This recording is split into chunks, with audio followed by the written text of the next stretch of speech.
I'm doing the MiVue 766 dash cam. It's a special dash cam. It's got some special features. Thank you to Mio for providing me with the dash cam. I'm going to enjoy using this one. Now this is the dash cam we talked about. It's quite a nice one actually. It's quite a nice little design on the front. It's not a very big one. You can see the size of it compared to my hand. It's got the power button at the side. It's got the slot for the micro SD card. It's got the slot on the side there for connecting your power cable, and it's also got another slot which I'll read about that one in a few minutes to find out what that is. And this is the power cable which connects into it, and you've also got the windscreen mount which connects to the Mio dash cam. So what we're going to do is get it all set up, and we're going to do some recording and see what it's like.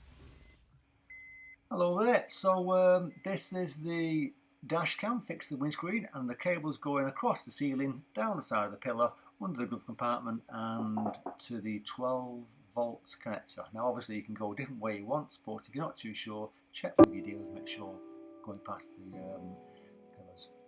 And then you can see the touch screen, nice and easy to use. Touch straight away. I'm in the video section here, what's been recorded. I can scroll up and down to whatever I want.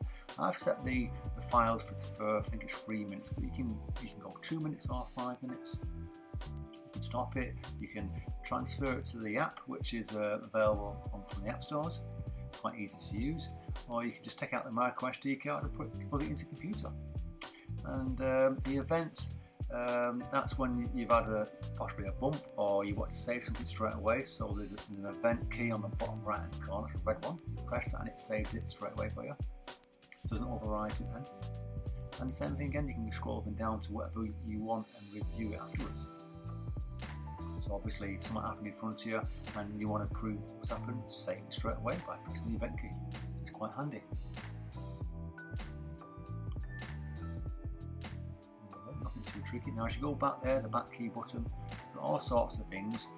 You've got the photos, the parking, free Wi-Fi which comes included. I've turned it on, and if you're not too sure, the passcode's there for each one. And you've got the driving safety section, and you've got the sound to record on and off. So I've left it on this one. And you can also go into the volume and change the volume as well. So when it's talking to you, like telling you information, it's not too loud, or you want it loud, you can turn it up. The volume's there in the centre. Yeah, so you can turn the volume up. So say for instance you're approaching a speed camera, it'll tell you that it's a speed camera, so you'll hear it more. Which you'll see a picture of it on the recordings further up. You've got language there, I'm in English, but you can go to Spain, Portuguese, Romanian, all sorts of languages you can choose from. And then you've got the storage of the dash cam, how much memory you're using.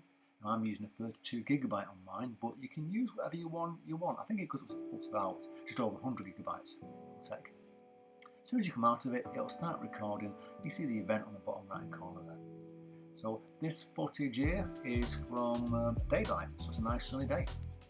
So it's a nice clear picture, nice colours. So it's actually a really good picture. I'm really surprised how good it was. And it records in 1080p Full HD, which is 30 frames per second.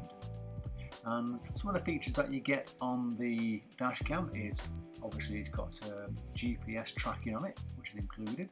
And you see on the bottom right hand corner there in orange, it's telling you your whereabouts you are using your GPS, and it's got the time, the actual speed, and the date on there. Now I've changed speed to miles per hour, but you can change to miles per hour or kilometres per hour, whichever one your country works for.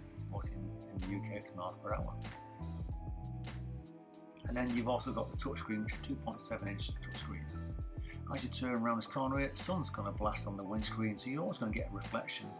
No matter what dash cam you're using, it's going to be a little bit of reflection. And if we go to the next one here, it's a cloudy day, but it's still pretty clear. The colours are nice and clear, nothing too tricky on it. I was pleased about the cloudy day because I wanted it to be dark, but it's actually quite a nice bright colour still. And you'll see in a few seconds the picture coming on the dash on the safety camera. So if you approach the safety camera, it warns you in advance in yards, because a countdown. As you go past it, it bleeps say you've gone past it. And you can actually, so just say for instance you actually seen one it's quite handy to have. Other features you've got on it, obviously you've got the Sony sensor, which is great to have, and the actual front lens is 140-degree angle lens, which is nice and wide, and that connection on the side of the dash cam, I want to short 2.5mm headphone jack. So that's the sunny day and the cloudy day, and the next thing we're going to see in a few seconds is going to be a couple of different short videos on night time, different kinds of days. But on night, nice and clear, nothing too dark, nice and clear picture, which is really nice to see. This bit here, coming out of the car park, the time on it is 6:06, 7. It's quite dark. But the headlights are lighting up. It's quite a clear picture.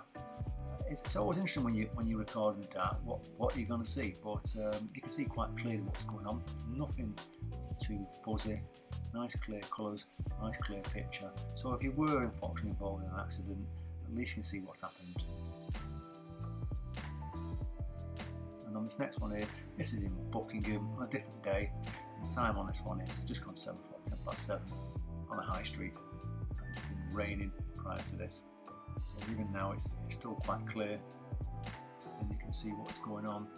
You can see clearly where the road is, you can see what's being recorded. So if you were involved in an accident, then this will be a nice clear picture, see what's actually happened and who's at fault. So I hope you like the video. I mean, I've been using this camera now for a few weeks, it's fantastic, and you'll probably see it on the future videos. If you do like it, give it a like, and I'll put a link in the description if you wanted to check it out on Amazon.